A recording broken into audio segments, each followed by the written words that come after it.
Hello, this is Nyasha from Kugali, and today we are interviewing Yamartat Ta, hmm and she is the author of Kadumiya, which is one of the comics that we will be having in our anthology this month.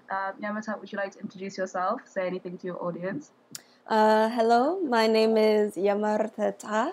I am the writer and illustrator of Kadumiya, the graphic novel series. Kadumiya takes place in an alternate solar system where a group of Mukminu must save their species from reptilian, malevolent beings who choose to take over their mind and their planet. So that's. Awesome, thank you. That's a great introduction. So I'm gonna go based on like my personal curiosities about you, and I guess the first thing I kind of want to ask you about is your cultural hmm background, and like how you identify. Maybe tell the audience a bit about it because American cultures, to me personally, are a bit foreign. There, I don't know much about them, so that could hmm be cool. Well, I am a Nuwaupian.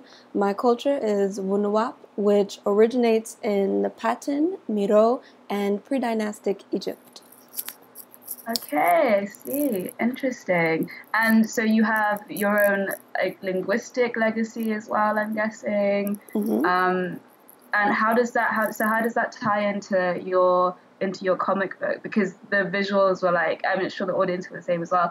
They were very new to me too. They were hmm beautiful, but I was like, I can't place this completely. So like maybe you can tell us a bit about like your visual influences, and the story, like the influences in the story as well from your cultural background. Like you said, the characters' clothing and their worlds was inspired by my culture. Even Hmm. the storyline itself stems from my culture's stories that I grew up hearing as a child. And Hmm. their jewelry attire, their clothing, the colors they wear, their locations, everything has symbolic meaning and has importance in my culture as a Nuwaupian. So Okay. I definitely wanted to incorporate my culture in this story. So this Kadumiya world is influenced entirely by my culture. I get you. Cool. And so what's the place of your culture? Is there like a big community in Georgia where you're from, or is there like, or is it just you and your family? Like, We actually had in the 90s at one point 30,000, over 30,000 people in attendance for one of our Savior's Week, which is our New Year in June. There is a okay. lot. Well, when I say there's a lot, but at the moment the community moved up to Brooklyn, New York. So there's only a few Ah, of no us. way. Yeah, there's only a few of us in Georgia at the moment. Interesting. Okay, now I'm based in Brooklyn actually. I'm like, I where should actually I was. go? I was gonna ask you because it sounded like it sounded I'm like based in Brooklyn, Brooklyn. yeah. Amazing. Awesome. Okay, so cool. So like, I'm just like taking all of this in. This is like very new and very exciting. I'm sure the audience will feel the same as well. So maybe you can tell us a bit about your creative process because so you're the writer and illustrator. hmm You take on the whole process by yourself, which is amazing. hmm So like, what got you into creating comics and writing stories in this way? I started when I was, I think, 15 years old. I started to write and, you know, draw. And, growing up as an African American, a Nuwaupian, a black person, period, there's improper and lack of representation of black people in entertainment and the media. Hmm. And I felt Hmm. with my newfound skills of writing and drawing, I could change that and produce a beautiful story where black rules the land, skies, water, and the universe and nature works towards making sure we win.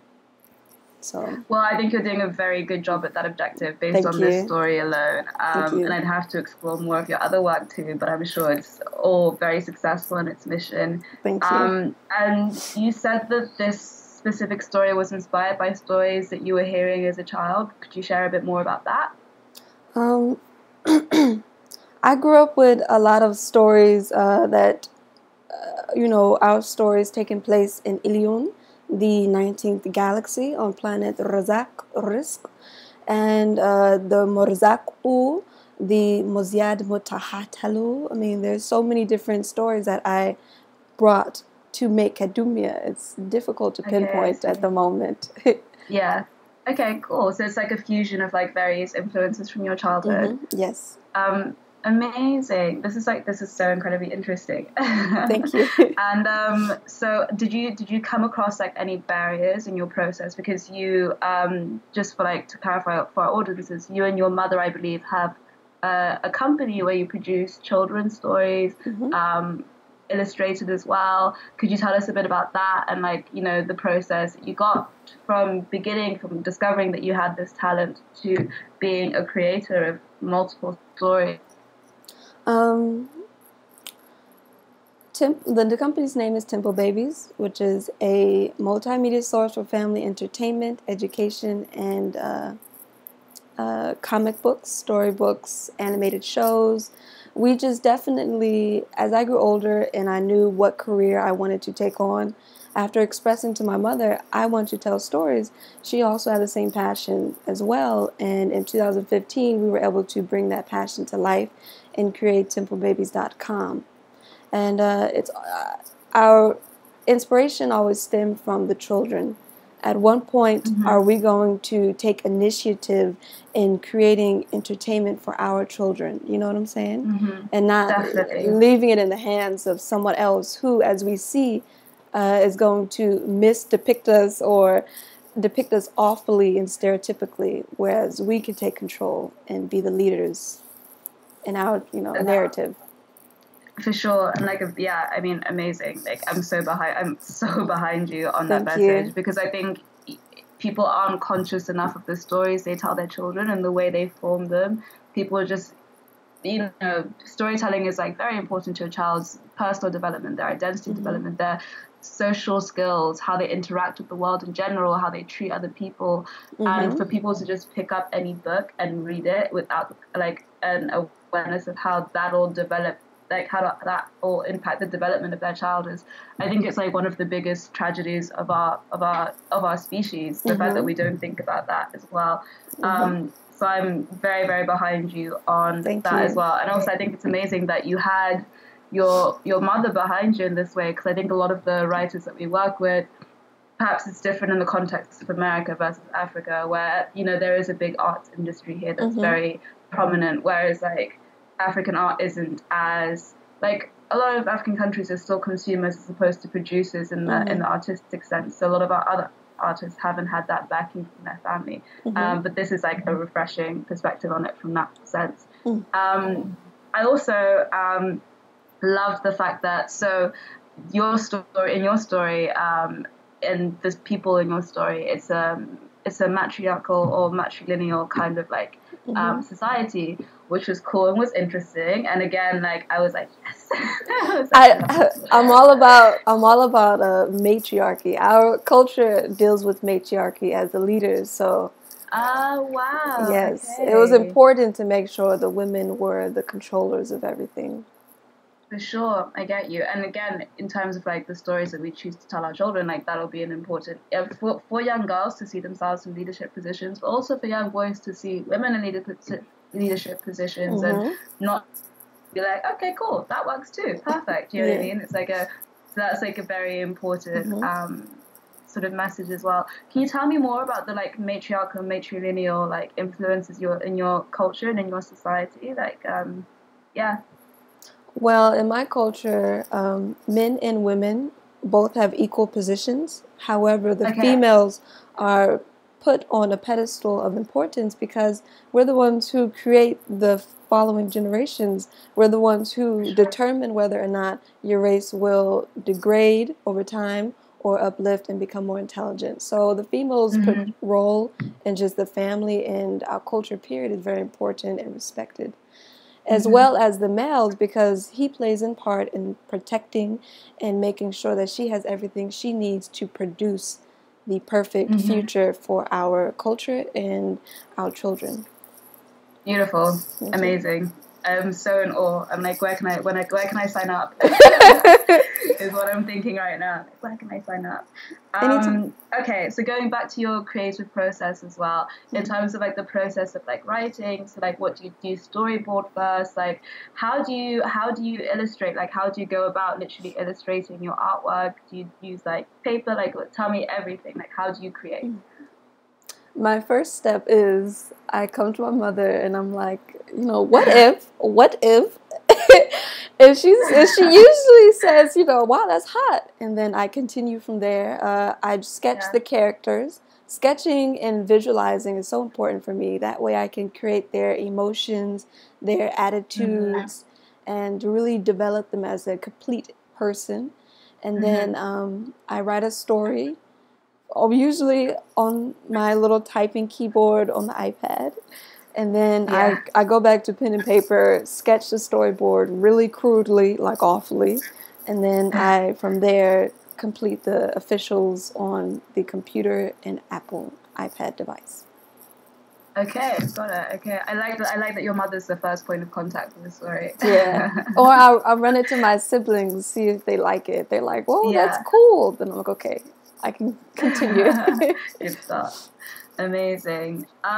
Well, is there anything else you'd like to share with your audience? Like, is there like a deeper message behind your story, like a kind of like over moral, or like anything you'd like to share with like other young female creators and male creators as well, who are like figuring out like how to like assert themselves in their cultures and an industry that doesn't necessarily appreciate them? Because what you did was like, it was important, but I can imagine in the context where you don't see lots of artwork like that, it was brave as well. It was really, you took a stand in terms of like, you know what, I'm not going to reproduce what you're doing, even if that's where the money is at. I'm going to do something real and important and that can have an impact. And it worked out well, but it was brave. So maybe you can give some like pointers to people regarding that as well. I think the number one pointer I can give someone is creating something new is oftentimes a very lonely position. However, through that solitude and just learning within yourself what you want to create that's going to help others, you end up finding the most beautifulest of projects like Kadumiya. I started Kadumiya and it was originally entitled Daraj nearly 5 years ago. And back then I was highly influenced by anime and Marvel art, small nose, small lips, pale skin. And I did not feel that the characters and the world was black. I felt like it was a mirror of what I watched, which was Asian and Caucasian media. So I stepped away from others' artwork and really just delved into myself. Like, I want these Kadumiya characters to be so beautiful and rich in their features and their complexion and their culture that I had to step away from what everybody else considered the norm or the standard to create a world that end up becoming unlike anything else. So creating something new, it can be lonely or frightening because you're stepping out the box. However, every innovator or anyone who's ever made a change in the world has at some point had to move past their fears to accomplish a bigger goal of helping whatever part in the world. So don't be afraid of being alone, because oftentimes it takes that loneliness to create the magic. So don't give up on yourself. Amazing. That was a really amazing message. I would love to end on that because that was so powerful. But I actually just thought of another question that I'm curious about as well, which is perhaps you could share a bit more about like what comics you were reading initially as you were kind of like finding your feet, like what anime and what graphic novels kind of first pick your interest and first got you into writing, even if they're not a major influence now, just out of curiosity. What were you reading? When I first started the idea of making my own comics, I was reading manga. And my dislike for how they portrayed us in their stories, and my dislike for how they treat people of darker complexions in their story, and my dislike for how they treated. I'm not bashing manga. That's their culture, so that's theirs. But I had to find a way to make my own. So I was able to create Kadumiya when I, in fact, stepped away from everybody else's. I didn't watch movies, shows, read comics. I didn't do anything because I didn't want anybody else's cultures or mentality to affect how I made Kadumiya. So Amazing. I had Cool. to. So you like took a step back and like Yes, I had to step back from everybody because I didn't want them to look like anime. yeah. I was like, they can't look like anime. Although they gotta look beautiful, you know. They gotta look. Yeah. So I had to step away from everybody I else's think influence. for sure. I think that like definitely shows. Like I was saying, it's like I haven't really seen like artwork like this. I think that definitely shows that like sense of like you really took a step back from everything else, and you were like, this has to be my own. It paid off really well. Thank you. And I'm sure the readers will also like have a strong appreciation for, like you were saying, the richness in their characters, the expressions they make. Like sometimes I was looking at them and I was like, she definitely based them on a human being. I was actually expecting to call you and to see you looking like the princess in Kadumiya. So I was like, come on, like I know, like I know. this is she had to be looking in the mirror and sketching her expression because it's very well done. I didn't. I actually just created them offhand. In fact, Yeah. I'll be at the market and I see people who look like the Mukminu in Kadumiya, and I'm like, yes. I'm like, yes. They look real enough to be based off somebody, but they're just from my mind. So amazing, incredible. Well, I encourage everyone to pick up a copy of the Kugali Anthology, of course, and also to check out templebabies.com as well, and see what stories there are there that you might want to share with your children or your nieces, nephews, or just read for your own pleasure. Just, help rebuild that inner child. And thank you so much for interviewing today and for creating this artwork and sharing it with Kugali too. thank you very much for having me. Yeah.